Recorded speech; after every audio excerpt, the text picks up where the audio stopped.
Hi, I'm Sean Carpenter, owner and designer, creator of Little Mansions. I'm standing in front of my own little mansion that I built for my wife back in 2007.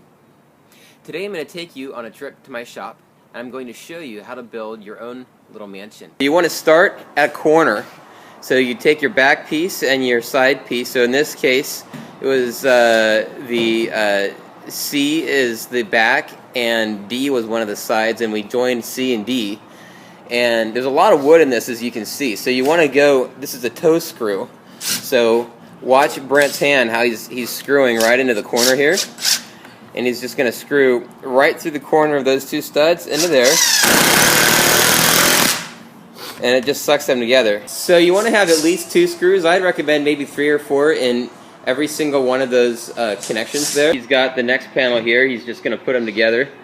Real simple. Exactly the same thing. Literally, this whole setup here is going to take us about 15 minutes to put the entire thing together. Okay, we've gotten to the front panels. Brent is bringing out the first of the front panels. Now, here's what's you need to note about the front panels is that every single one of them is different. This one has a wide spot on the right side and it's narrow on the left side. That right there makes that front connection right there, just like Brent's putting that together. So the next one is going to be the door frame, or you can actually interchange the door frame with any of the panels that you want.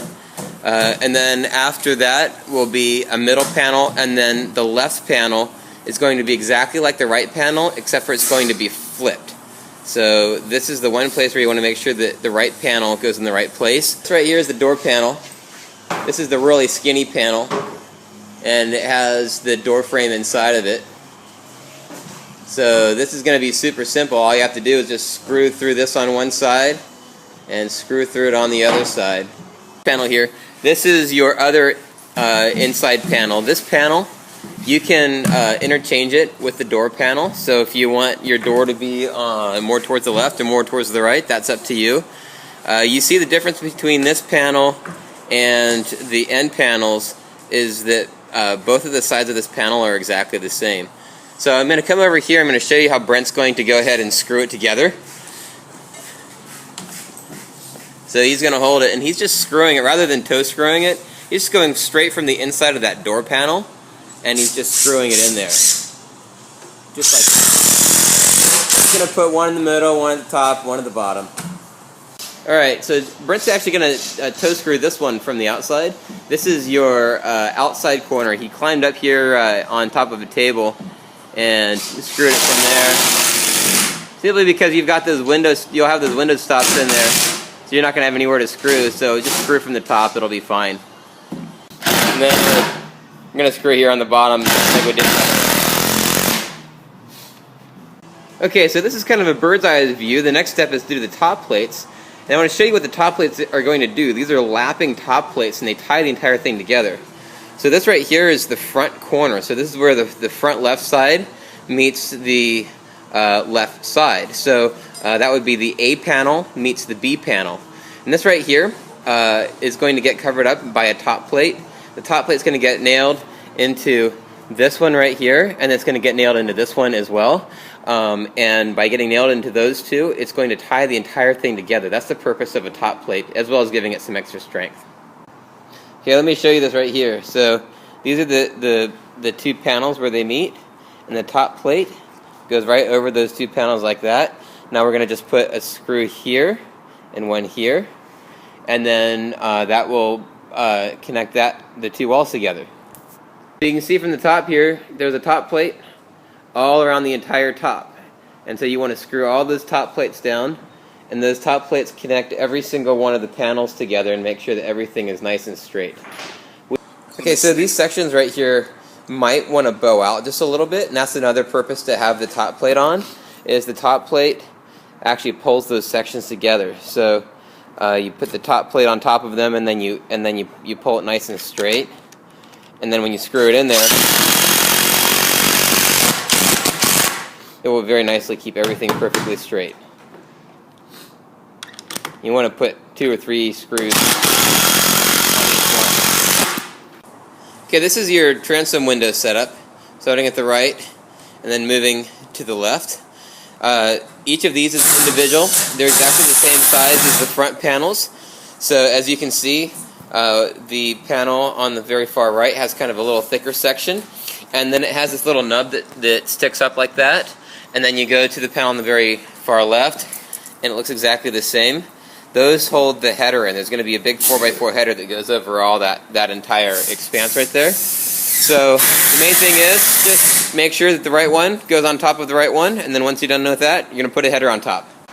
And there you go, there's your transoms all lined up. So right on top of those, we're now going to put the header, which is just a 4x4 board that goes on top of that. You're going to screw your header from the outside. See where Brent is? You're screwing that outside right there so it holds it from the outside. And we broke the header up into two pieces. That's the first half of the header. And the second half will be down there. Okay, I just wanted to show you one other thing. We're not going to actually do this for purposes of temping this out, but you can see right here how the wall is just bowed out a little bit, and then there's the header. Actually, Brendan's going to do it. So you want to do exactly the same thing that you did with the top plates, and you want to put a screw right there so that the header will straighten out that wall. So see, Brent's now going to pull the wall in a little bit. It's going to be a little bit different for you because you're going to have glass in that window, so you can't be putting screwdrivers through the window, but now it's nice and even. Just like that. And then you're also going to want to do, you can see that side's still crooked, you're just going to pull that one straight. Here is your rafter. That right there is what you call a bird's mouth. That little cutout is going to sit right on top of your header, on top of your transom, and then it's also going to sit on your back wall as well. That just makes a nice flat surface for it to sit on so it transfers the weight correctly. Now we're going to show you how this goes up. Brent's going to go ahead and put a screw right through the top. You see how that just sits up there on the top of the header there? So there's a hole there, and there it is right there. Screw that thing right in there, and that screw should just sink itself right in. Incidentally, at this stage that front will still feel a little bit flimsy, but as soon as we get these beams tied down, these rafters, it'll feel real nice and solid. It'll keep it nice and square and strong. Okay, I'm going to show you just the last few things. The building looks a little different than it was in the last video, but as you can see, the roof is on. The corbels, all you have to do to put the corbels up is find some screws. These corbels actually have a little bit of a job structurally, so we put the big black screws in there, and we're going to put a screw head in there you can use for those ones. So that corbel goes in the front corner there, and then here's this corbel right here that goes in the front corner. Then you also see there's a piece of fascia right there. That also supports the roof, and that just sits right on top of those corbels. Once you get those corbels up, we'll go ahead and mark where the corbels were so you can just put them back in exactly the same place that they were. This right here is your fan box. We did the best we could without actually having the real fan here, but all you have to do is just screw that thing in, screw it a couple times in the top, screw it a couple times in the bottom, and then we're going to go ahead and leave that polycarbonate uncut and let you cut it out just in case the fan comes and the size is different than what we thought it was. Okay, see that board that goes right up across the top? It's just above the corbels. That's the skip sheeting, and there's going to be 6 rows of that, so a total of 12 pieces of skip sheeting because we split them in half in the middle. The studs on the left side, so that stud right there, and the ones on the right side, which would be that one right there, are different sizes, and we've clearly marked them. The reason they're different sizes is because the door panel is a different size from the rest of the panels. So you just want to make sure that you know there's a left and there's a right. You want to put a row of skip sheeting right there up at the top, and then you want to put your next row, you want to do it right above the bird blocks, which I'm going to show you a picture of those in just a minute, which is just directly above the framing for the front. And then you're going to want to put the rest of your skip sheeting just evenly spaced right on your rafters, and then of course one last row on your back wall. Here is holding a bird block that's clearly marked as to where it goes. There's a different bird block for each of the panels because the front panels are all different sizes, so you just slide that right in there, and then you just toe screw it right in, and that's your bird block. And then of course your skip sheeting just goes right on top of that, and that should create a nice little seal, and then your polycarbonate roof goes on top of that. So also take note, you can't actually tell this, but it's the truth that the front panels are slightly different sizes, but the back panels are all the same size. So what that means is that in the front, you have a rafter that goes exactly over each post, just like that. Such is not the case in the back. They're not going to go exactly over the post in the back because the spacing is just slightly different. But if you put the bird blocks, if you line them up exactly right, you won't even have to measure. They'll go just exactly the way they should be. And this right here is how we've marked the bird block, so you'll see that right there.